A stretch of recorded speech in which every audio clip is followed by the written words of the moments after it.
But, like, it is another situation than pretending like Caitlin Clark doesn't exist. They want to make the trajectory look like it's going up and not down. It's whatever, man. We see what's going on. They're trying to make it so that the data looks as favorable as possible. ESPN didn't want to show the ratings were down from WNBA All-Star Game because Caitlin Clark didn't play, so they just used the 2023 numbers instead. ESPN just got caught red-handed twisting the truth about WNBA All-Star Game ratings in a desperate attempt to hide the fallout from Caitlin Clark's absence. The deception was so obvious, even their own journalists spoke out, publicly calling out the network for spreading a misleading narrative. After the 2025 All-Star Game in Indianapolis saw a staggering 36% drop in viewership, from 3.44 million in 2024 to just 2.2 million, ESPN conveniently skipped over last year's record-setting numbers. Instead, they compared the ratings to 2023 to create the false impression of growth.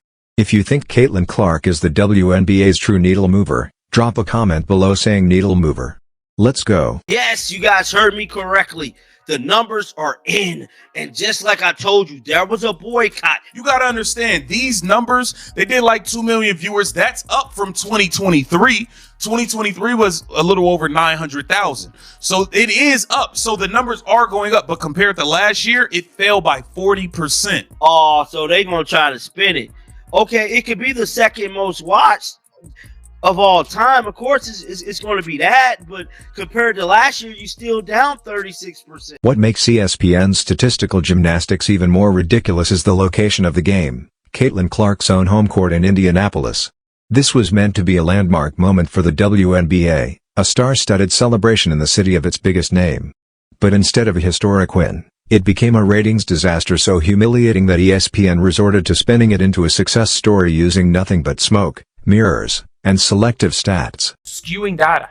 They're just skewing data. So it's up 158% compared to 23. What happened to 24? Y'all just gonna skip over 24? Like, what? Thing is, this could be disingenuous too. That's the bad side of it, because for some reason they have a thing where they want to compare everything without Caitlin. They're like, oh, well, she's an anomaly. So we could compare these numbers to 2023 and show you that without Caitlin, it's growing. This is very similar to the WNBA draft, comparing it to 2023. Very similar to how they are presenting this. The chaos all started on July 15th, when Caitlin Clark aggravated a nagging groin injury during Indiana's win over Connecticut. Just hours after she announced she'd be skipping All-Star Weekend, ticket prices took a nosedive, plummeting 48%. From $121 to just $64. That drop wasn't theoretical, it was a clear message from fans: no Caitlin Clark, no interest. This wasn't some minor setback, it was an economic freefall that exposed just how much the WNBA's success rides on the shoulders of a single 23-year-old superstar.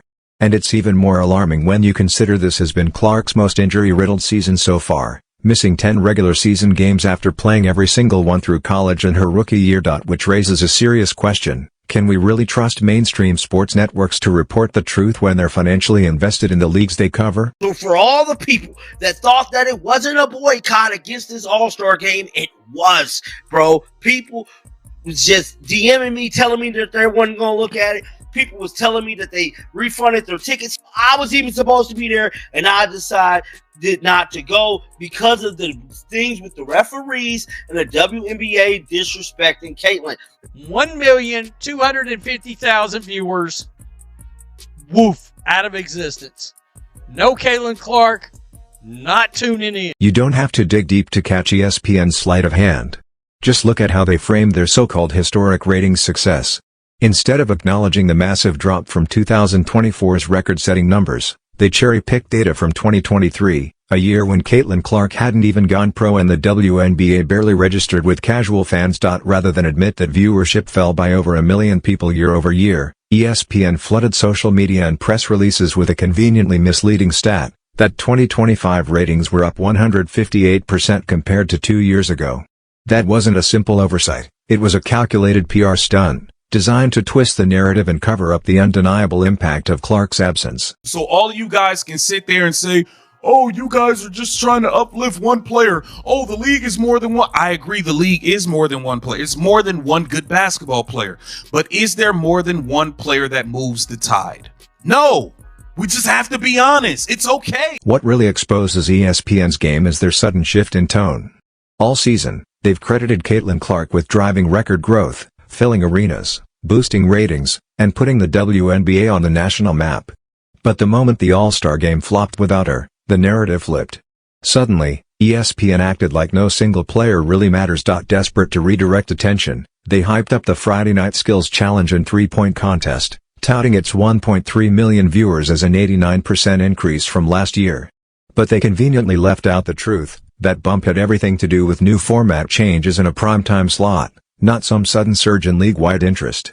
The numbers weren't driven by Angel Reese, Asia Wilson, or whoever else ESPN tried to prop up. It was fans still clinging to the hope that Caitlin Clark might make a surprise appearance. There is fans that are just Caitlin Clark fans. I said this yesterday. If Caitlin Clark was to leave to go to New York or any other damn team, expect significant impact in the Indiana Fever viewership, bro. People might tune in for that first season without Caitlin if she was to leave, but after that, it is over with. There was plenty of people I saw online who said, yo, Caitlin Clark not playing. Oh, she's hurt and they don't want to call fouls. Okay, I'm not giving them a view. I'm not going to watch. There was plenty of people that boycotted watching this WNBA All-Star. But the fallout didn't stop at the TV ratings. Caitlin Clark's absence from All-Star Weekend triggered a chain reaction that rocked the entire WNBA business model. Ticket revenue took a hit, merchandise sales slumped, and even sponsorship valuations were shaken, like the league had lost its gravitational center. No amount of ESPN spin could cover up what fans were making crystal clear. That 48% ticket price crash wasn't just a dip, it was a consumer revolt. People had paid to see Caitlin Clark. And when she wasn't there, they weren't interested in anyone else filling her shoes. You can see, when Caitlin doesn't play, it happens. And how are we meant to know that if Caitlin ends up missing a year, Caitlin's gone, that all those fans don't just leave again? They know they need Caitlin Clark to grow this league. And it wasn't just about empty seats in the arena. Social media lit up with a wave of fan cancellations. People were openly posting about canceling travel plans, selling their tickets, and choosing not to watch the broadcast at all. The WNBA didn't just lose viewers, they lost momentum. And this wasn't some fringe reaction, it was a massive, visible fan boycott. Yet ESPN scrambled to cover it up by manipulating the numbers. Why? To keep corporate sponsors and advertisers from realizing the harsh truth, the WNBA without Caitlin Clark isn't just quieter, it's a completely different product. Just not put up 153, just say 2.2 million average viewers, and then just say second most watched All-Star Game ever behind 2024, which is fine. You don't even have to say how down bad it is. It's a PR page. Instead of trying to down Caitlin Clark and diminish her to the level that other people may be at, why don't you promote the other people alongside of Caitlin Clark's greatness? Caitlin Clark was in it. We're going to say it's up on non-Caitlin Clark numbers because, you know, Caitlin Clark's just an anomaly. Caitlin Clark's not a player. Caitlin Clark is not relevant to this. Caitlin Clark is an anomaly. Oh, y'all are trying to straddle the fence. We want your money, but we don't want you. Which one is it? Which one is it? We want the viewership, but we only want viewership from certain people's fans. We want the ratings up, but we don't want these type of, like, no. Do you want it or not? You got to accept what comes with everything. The good, the bad. Many other people stated that, you know what?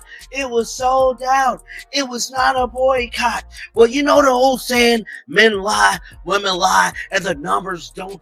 This is a case of the numbers not lying. I believe that it's everything also leading up to this. I mean, talk about leading up to this. The officiating, I think enough fans had it up to here with the league as a whole. People had it up to here. You got to understand. Caitlin Clark is getting beat up in these games. The refs aren't calling anything. Kathy Engelbert seems to have air between both of her ears. She seems to have pure air floating between her ears. And I think people are fed up. What led up to this whole situation is the WNBA referees not giving Caitlin Clark a fair whistle. The whistle played into facts when it comes to this WNBA All-Star Game. I don't give a damn how people try to spin it, cut it. You cannot cut the facts. And the facts is the WNBA All-Star Game was a disaster before it even started. Many of you have probably been waiting on this, as have I. But the WNBA All-Star Game ratings have come out, and all I could think of right off the bat was 4 little letters. F-A-F-O. F around and find out. You bleep around and find out what this league looks like without Caitlin Clark being involved in your biggest events. Kathy Engelbert, this should be a perfect example of why you need to get your officiating cleaned up, and you need to have a talk with your players in the league. And nobody's asking you to hold Caitlin Clark's hand. Just play fair. You see, this is exactly what we were talking about. WNBA All-Star ratings are in for 2025, and it is down 40%. 40% from last year. That's bad. That is really bad. We already watched the ticket prices drop by more than 50% because Caitlin Clark was not playing. This is bad news for the WNBA, and this should be a wake-up call.